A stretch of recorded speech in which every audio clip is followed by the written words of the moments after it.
Hey everybody, welcome to TIW Podcast. I'm Eric, and today I'm talking about week 32 of WWE and just a little dash of week 31, since I fell a little bit behind on NXT again.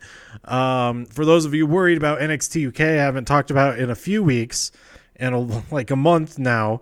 I am approximately a month behind on watching. So when I do watch all of it, which might be during the day on Tuesday, before I head over to SmackDown, because I'm not doing anything else during the day that day. Or actually I might do like some sightseeing, actually go and see the city, since I'll be just doing wrestling every single day before then, SummerSlam weekend. So don't worry, I will get caught up on NXT UK at some point, especially now that Love Island is over. That ate up so much time, although now I really want to watch the UK version. But and there's 200 episodes of that to watch. But if you want to hear more of my thoughts on Love Island, go check out the episode right before this. That's my Love Island USA Season 1 review. But anyway, I want to go through this real quick. I'm talking about Monday Night Raw episode 1367, which was broadcast on August 4th? What is the date of Monday? August 5th, 2019. SmackDown Live episode 1042. 205 Live episode 141. Those are both on the 7th. And then on the 6th. And then on the 7th, we have NXT episode 519, but I'm also talking about July 31st episode 518. But mostly I want to talk about my predictions and hopes for TakeOver and SummerSlam itself. So let's see. We had a new opening for Raw, like actual title music and stuff like that, but it was interrupted by Joe, and I thought that was kind of cool. Says something about there's a poll that 80% of the WWE universe are idiots, because 80% thought that Joe had something to do with Roman Reigns being attacked. Becky interrupts that, and then she has a match tagging with Charlotte against Natalya and Trish Stratus, their respective opponents for SummerSlam. Let's see. We get a disqualification victory for Becky and Charlotte when Natalya puts Becky in the sharpshooter, but doesn't let go when she gets to the ropes. She just keeps that on there, and Becky has a limp and stuff after that. And Charlotte didn't seem to care. She just walked off, let Becky get beat up. What a jerk. We had Rey Mysterio versus Andrade. Fantastic match. Yet again, that I could just if it could be an hour of these two every week, that would be fantastic. And then the other hour, Cesaro versus Ricochet, and then everything would be great. Then you don't have to worry about actually figuring out 1 hour each week. There you go. Just give 2 hours just to those four guys. Any combination of those four guys. We join the Canellises at the OBGYN as she goes in for a checkup, and her doctor has been replaced by Jessica Carr, who helps Mike Kanellis get the 24/7 title back. But out in the waiting room, R-Truth and Carmella they're dressed as the opposite gender. For whatever reason, they could have been in disguise as their own. But anyway, R-Truth rolls up Mike Kanellis, and he loses it immediately. And so R-Truth is now the 24/7 champion, 11-time 24/7 champion. Too many numbers in that sentence. Let's see. Brock comes out, and then Seth hobbles out, and then Brock kills him, and Seth says, "Is it worth it?" Yes. Something like that. He is going to be at SummerSlam. I guess he has been cleared as of SmackDown the next night. So, yeah, there's no way he's going to win. Like, it would just be unbelievable if he won. Street Profits interact with Kurt backstage and try to get him to share some milk with them. They're about to go drink, and he says, no, I'm not going to do anything crazy anymore. What is it? Is it not actually milk? Lots of hormones in that milk, perhaps. We have Jay Alexander and Eric Abraham versus the Viking Raiders. And, of course, the Viking Raiders win. One Eric was superior over the Eric with a K was superior over the Eric with a C. I assume Eric Abraham was spelled with a C. I don't think they actually showed their names on screen. We had Cedric Alexander versus Drew McIntyre with guest referee Kurt Angle. Drew is very mad. Yeah, Drew's very mad in this match. The Fiend arrived and murdered Kurt Angle.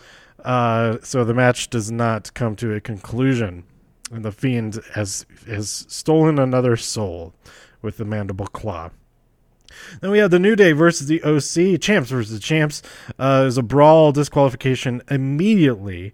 And then Ricochet came out to the rescue and ended with a 6-man tag team match with the entire OC versus New Day plus Ricochet. I don't know where Kofi was this week. He wasn't in the arena on SmackDown either. But Gallows pins Woods. Also, Gallows has his face paint, so that's pretty cool. Joe comes out, sits and waits. He's shut down the show until Roman Reigns comes out and apologizes to him. Someone backstage, as Roman, he gets impatient and goes out to the loading docks and stuff as Roman Reigns arrives, but someone crashes into Roman Reigns. Roman jumps into the car just in time to not be squished like a bug against the side of the car, and Joe immediately goes into friend mode, and I would have liked it if he had yelled, "Get better security." He yells for security, but he doesn't say get better security. That would have been a nice callback. Then we have a fantastic... I really like this match. It's a tag team title, the women's tag team title elimination match between 4 teams. As Mandy Rose came out, I think Corey said it's Mandy Night Raw, and I think Renee was like, "Did you really just say that?" Shut up! I'm enjoying Mandy Rose. Leave me alone. So Kabuki Warriors versus Fire and Desire versus Nikki Cross and Alexa Bliss versus the champions, the Iconics. Not right off the bat. The Iconics look very, very strong. For a moment, I thought they had put in some type of cheat code. They were just dominating, but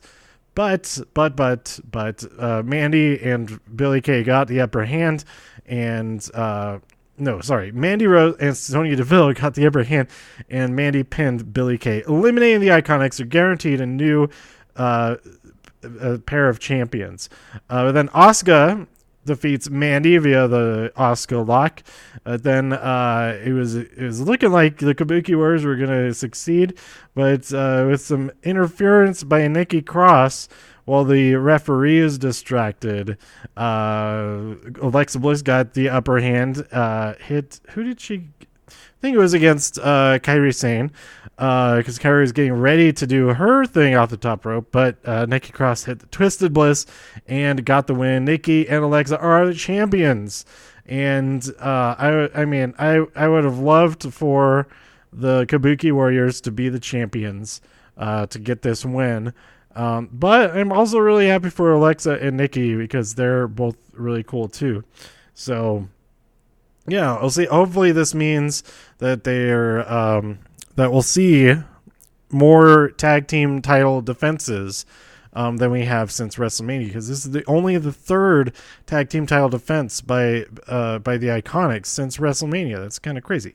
I said since WrestleMania like twice, or maybe 3 times. I said 3 times, absolutely for sure. Absolutely. It's late. I need to leave for the airport in like 6 hours. So, yeah. I should be asleep right now. So let's get through. We have a special episode of Miz TV. Ending of the show is a Miz and Dolph Lundgren, Dolph Ziggler contract signing, with Shawn Michaels there to make sure things go all right. But after Dolph signs the contract, it's revealed that it was a trap. He didn't read it. The contract doesn't say Mike Mizanin on it. It does say Does it? It does say Ms. Annan, but it says, what is his dad's name? I forget his dad's name. Mr. Miz. He has to fight Mr. Miz. No, he's fighting Goldberg. Goldberg comes out. He says, guess what, son? You're next. That was actually pretty cool. I like that. I like that. There were the rumors all weekends, or confirmed rumors. They were started as rumors. It started as a mistake of mistaking speculation as rumor, and it turned out to be true. And you know what? I'm actually pretty excited about that match. But I'll talk about that in the when I talk about the shows coming up this weekend. So over on SmackDown Live, Trish Stratus, she sneaks in her own video package when Charlotte's meant to play hers. So that was a nice move. We have Ziggleberg attacking Rey Mysterio, and then I'm calling him Ziggleberg because he imitated Goldberg's entrance, so they're calling him Ziggleberg. Mustafa Ali comes out and attacks Ziggleberg, and then they have a match. Also, I don't think the Ziggleberg versus Rey. Why am I still saying Ziggleberg? I don't think the Ziggler versus Rey match, I forget if it had an actual conclusion, if it even actually began. But, and then somebody posted Mustafa Ali's promo that happened during the commercials that we didn't see. And I need to go watch that. But Ziggleberg wins. And so he has a lot of momentum going into his match against Goldberg. Goldberg versus Ziggleberg, a match for the age. Stop saying Ziggleberg. Then we have Natalia. Was it Natalia? Was it Natalia versus? Yeah, it was Natalia versus Ember Moon. Yeah, that's right. That's what. Why?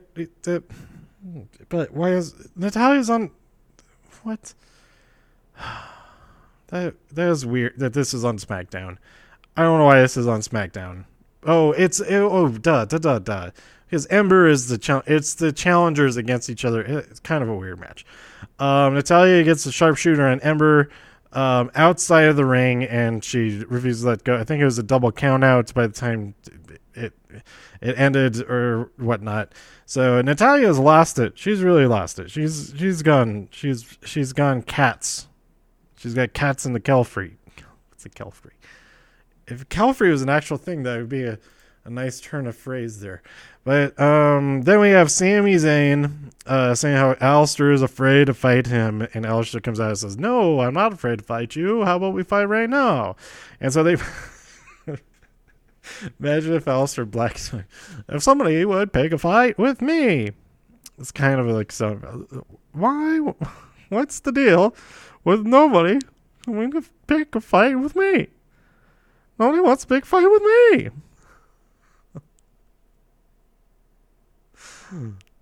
Where's all these people? There's people all over the place, but none of them are picking a fight with me. Anyway, I really need to go to bed. So you have Sami Zayn versus Aleister Black. Aleister Black wins via the Black Mass. Sami didn't stand a chance, and I'm kind of glad that this match and the women's tag team title match actually aren't on SummerSlam, because they got a lot more time than they probably would if they were on SummerSlam. So silver lining, I'd say. Look for those silver linings. Then we have a Firefly Funhouse where Husk the Pig is stuffed with candy. And Bray Wyatt's what's the word I'm looking for? Bray Wyatt posits that Finn Balor, his courage is just ignorance in disguise, and that he thinks that it's time for Finn Balor's turn. He thinks that it's Finn Balor's turn to hurt. Oh, that would have been so much smoother if I read the words that I wrote down correctly. Let's see. Backstage, Elias short shames Chad Gable. That was pretty rude. We had a nice Kofi Kingston video package. Although I like Randy Orton's video package so much more from last week. It was so good because it's just as much about Kofi. This package is like mostly just about Kofi, not a whole lot about Randy Orton like the other one. Yeah. But it was really good. Anyway, then we had Xavier Woods and Big E versus Daniel Bryan and Rowan. We get the disqualification and the stairs were just chucked into the face of Xavier Woods as he tried to go to attack. And there was a big beatdown afterwards. So yeah, these guys are jerks. And then we cut to backstage where Roman goes into the locker room, confronts Buddy Murphy because he saw Buddy Murphy on the footage walking away from the incident where the thing was falling on top of him from the thing. Words. Imagine the words that would make sense when I'm talking, and then you'll have a much better time listening to this podcast. Buddy Murphy, well, even if I did, what's the deal? These people in the forklifts. Even if I knew, I wouldn't tell you. That's not even as good Seinfeld impression. Because even if I knew, I wouldn't tell you anything about it.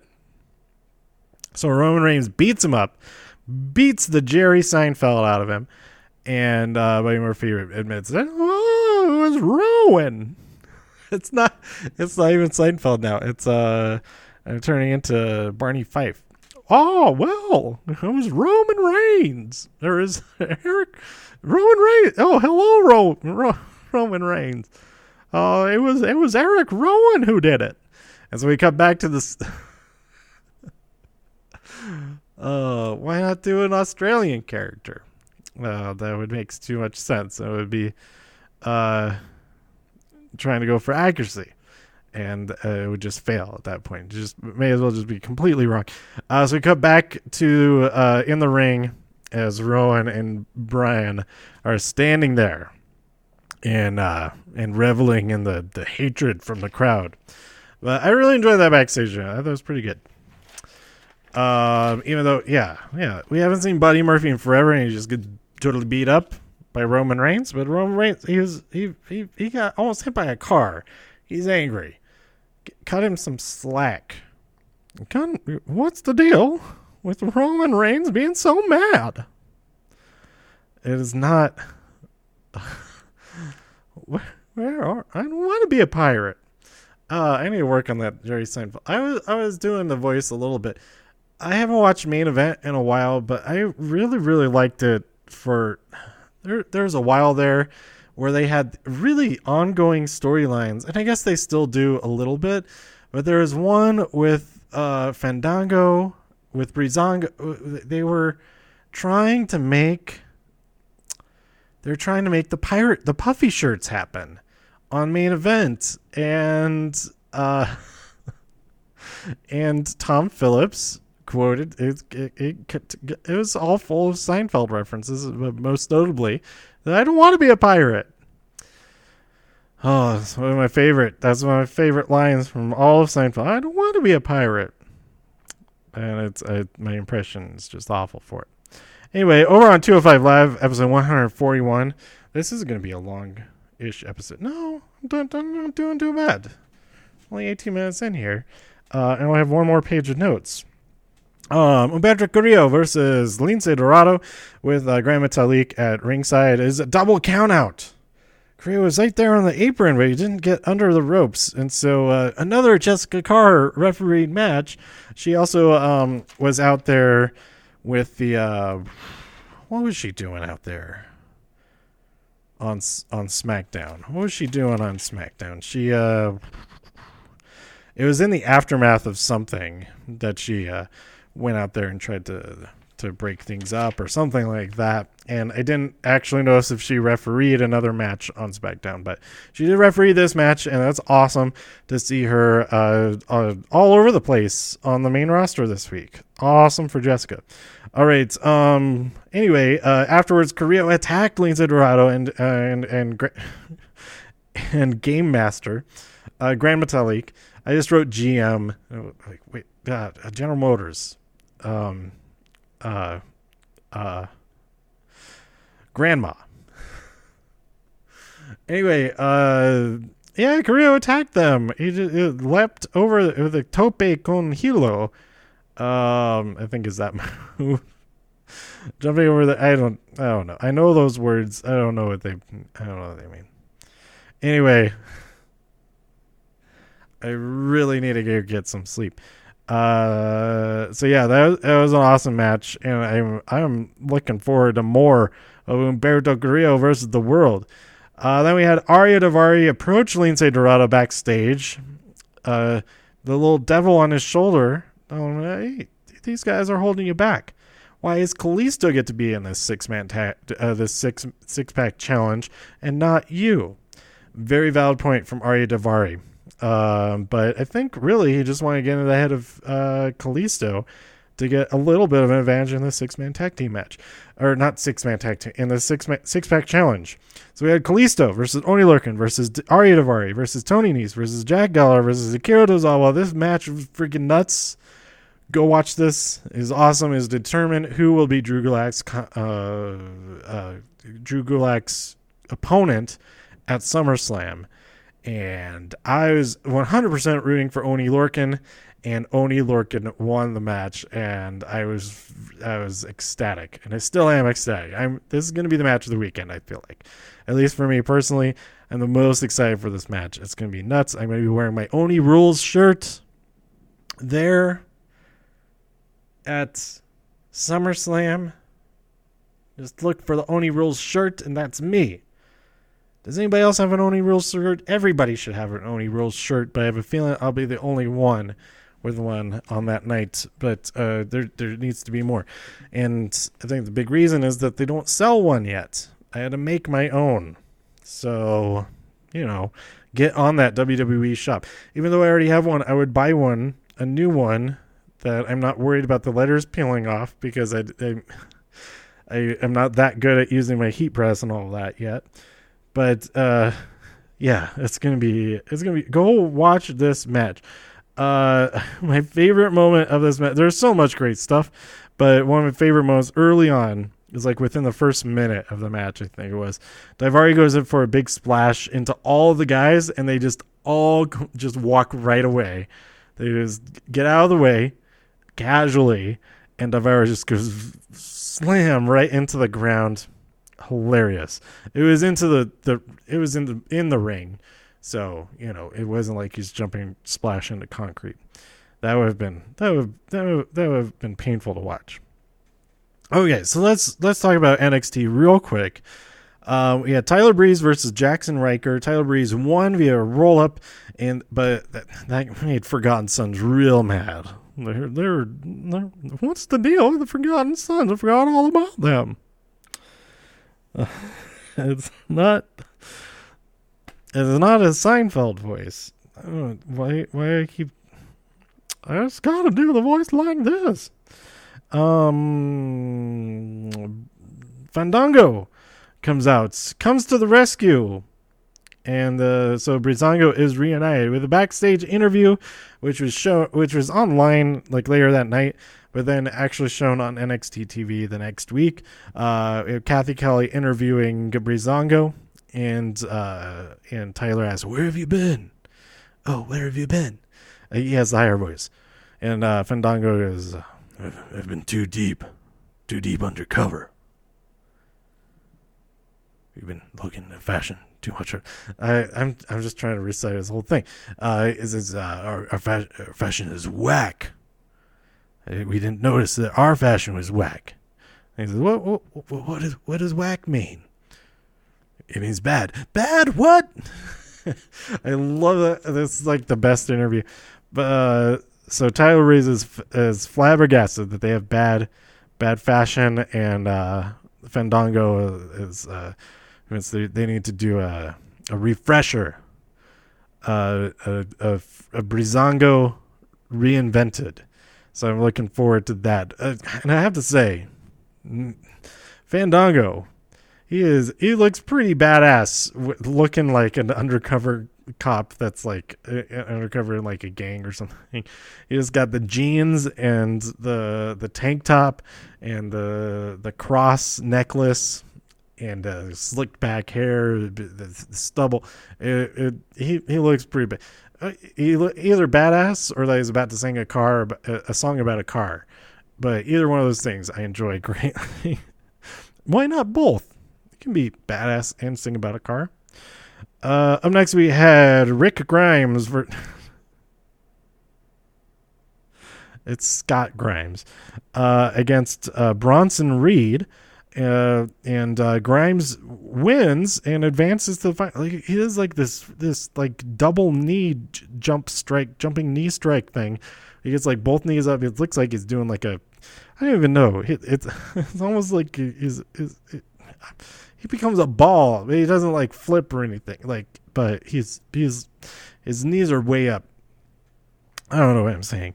But that was a pretty cool match. And then we're going to get this is going to film before the show, before TakeOver, for next week's episode. I'm super excited for this. We're going to have Scott Grimes versus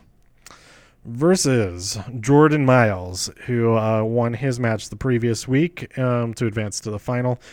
And then the winner of that, they get a title match against whoever they want, I think.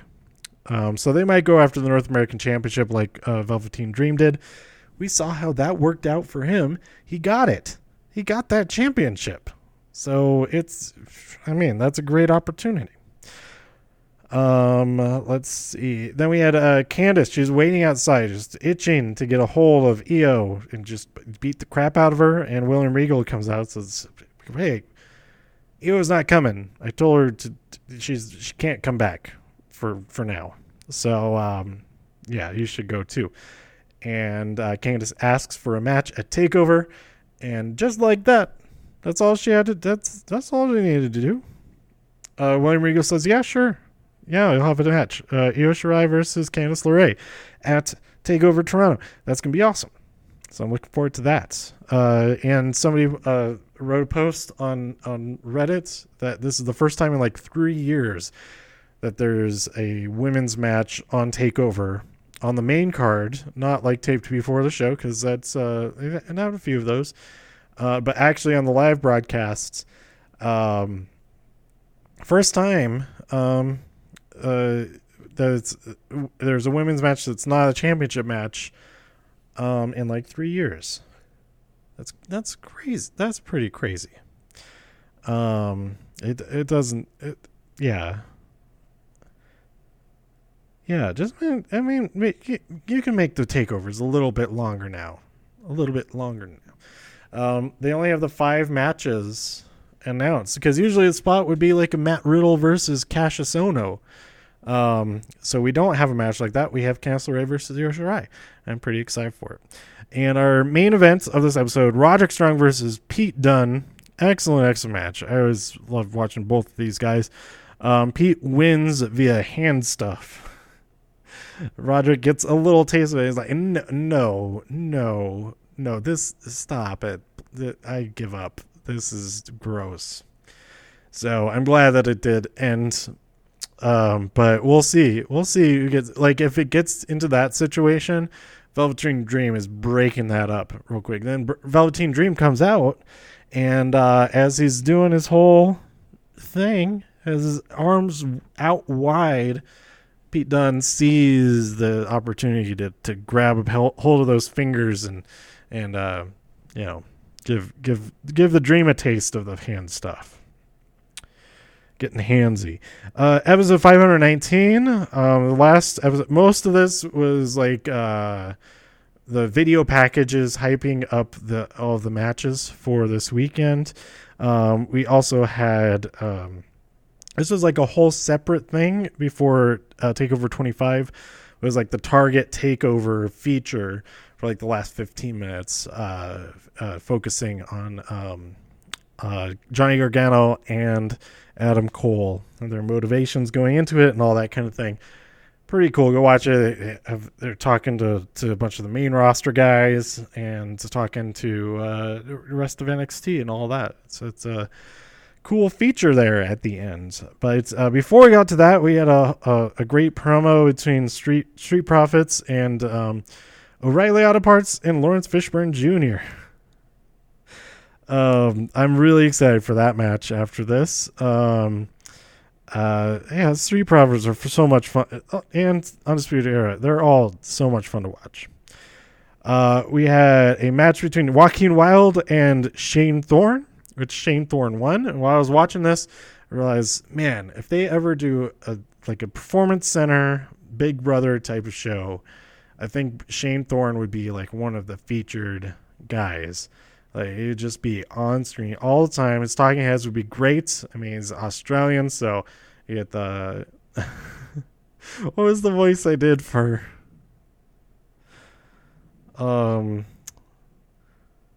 Buddy Murphy? What was it? That the Barney Fife? What's the deal? What? This Big Brother house?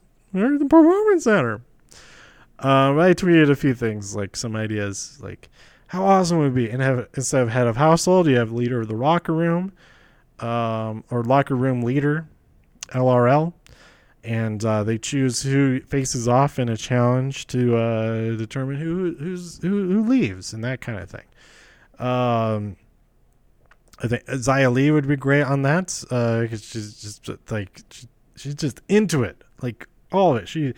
When she's done doing her thing, she's like right there, right close. She wants to be part of everything, and that's so awesome to see. At least from what we've seen from the combine there, and all that kind of stuff. But I think Shane Thorne, he would be either like the most likable guy on the whole show, or like the just the bastard that like, why is he still on? Why haven't they gotten rid of him? How does he keep escaping elimination? I don't know, but yeah.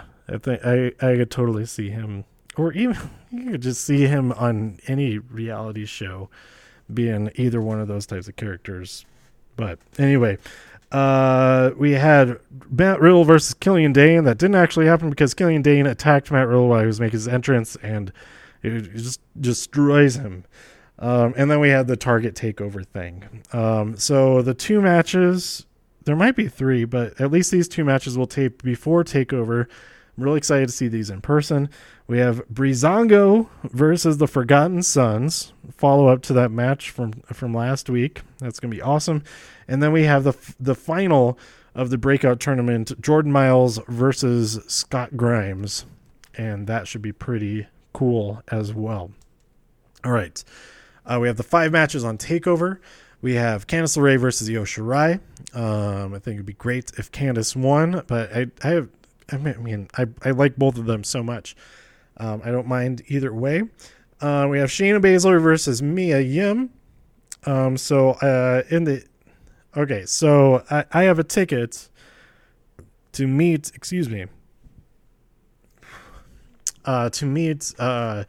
and get pictures with the NXT champions, whoever it happens to be, because it's on Sunday. That is. So it could be Shayna and Adam Cole. It could be Shayna and Johnny Gargano. It could be Mia Yim and Adam Cole, or it could be Mia Yim and Johnny Gargano. Any of those combinations, any of those 4 possibilities, could be who I get pictures with. So if it is Shayna, she's already signed my NXT Championship, my little mini replica title. So I also have a comic that she's on the cover there with Johnny Gargano. Now that's the awkward situation. What if it's Shayna Baszler and Adam Cole? Because I want to get his signature on.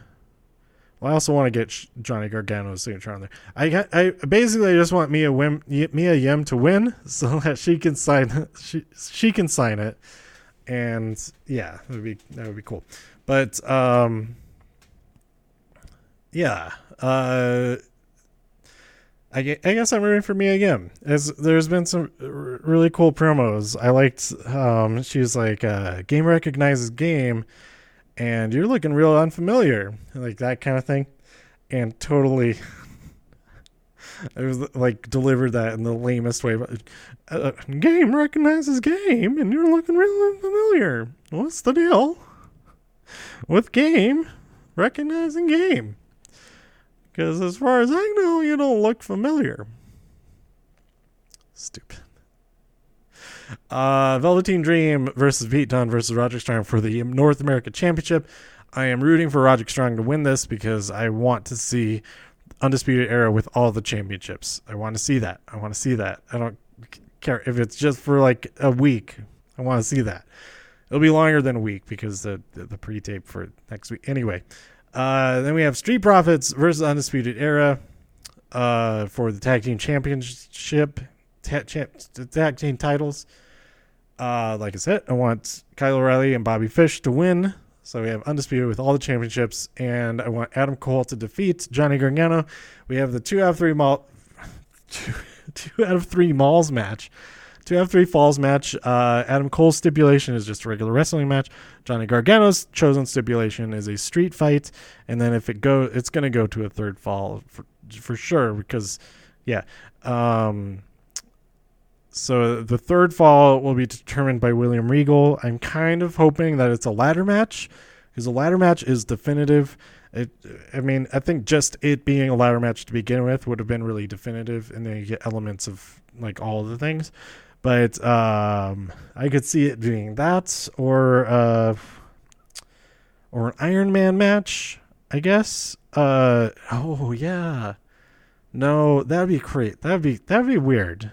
It's like, 2 out of 3 falls, but the third fall, it's actually as many falls as that you can get in 30 minutes. That would be really weird. But so then it goes back. It ends up being like a 7 out of 13 falls match. But just to see who ends up in the lead at the very end of it, because that could end up in a tie if I did that, and that would be weird. But, and then they have to go to sudden death, and then it's like, why not it could have just been the first regular pinfall at that point. But anyway, yeah, I hope it's a ladder match. I hope the third stipulation chosen by William Regal is a ladder match. I think that makes the most sense. So let's take a look at SummerSlam. Starting at the bottom of the list on the Wikipedia page, Drew Gulak versus Oni Lorcan. I'm going to be wearing my my Oni Rules shirt, so I'll be rooting for him to win. But Drew Gulak is awesome too, so I won't mind either way. Actually, I think Drew Gulak is going to win, but I really want Oni to win. Trish Stratus versus Charlotte Flair. Charlotte Flair's going to win that, right? Goldberg versus Zigglerberg. Goldberg versus Dolph Ziggler. That's got to be like 5 seconds long. Does Goldberg spear him, jackhammer, pin? Okay, 15 seconds. It's got to be a quick one. Get Goldberg's monster status back. Make up for that. It would be a little bit longer than that, as long as it's entertaining. It would be a little bit longer than that.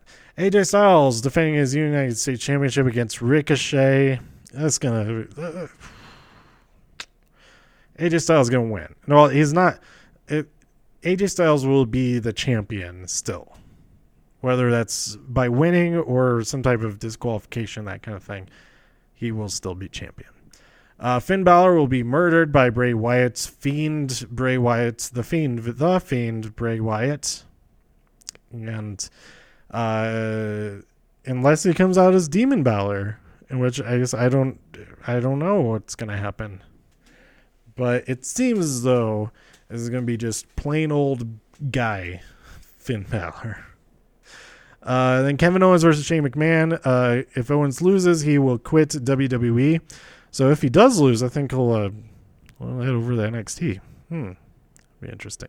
No, Kevin Owens has to win. He's got to win. I'm rooting for him to win. Kofi Kingston versus Randy Orton. I think, man, Randy Orton winning, I think would be. This is going to be a great match, and I'm okay with either outcome It'd be pretty cool to see Randy Orton win a championship in person, win the championship in person. But it would also be really cool for Kofi Kingston to continue the reign, continue the New Day as the 3 champs, touching tips in all of the touching tips and touching lips.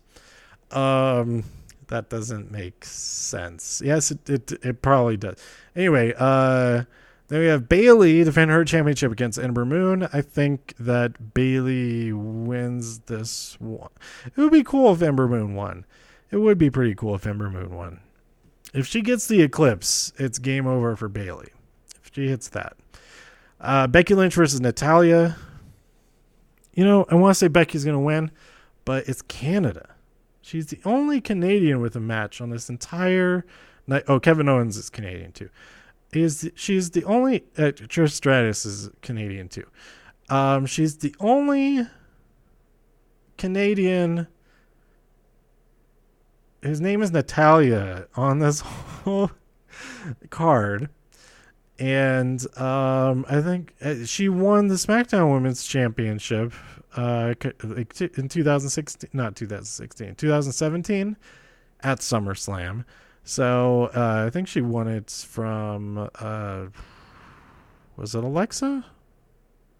I don't remember, but yeah, it'd be interesting if she did win. She's lost her mind, like she has cats in the Kelfrey, like we said earlier.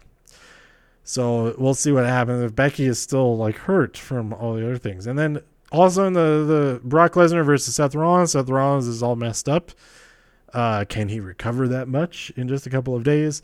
No, not believably. I don't think so. I think he'll be hobbling around again, and there'll be some type of taser involved. While the referee is knocked out by laughing gas, which he gets tricked into.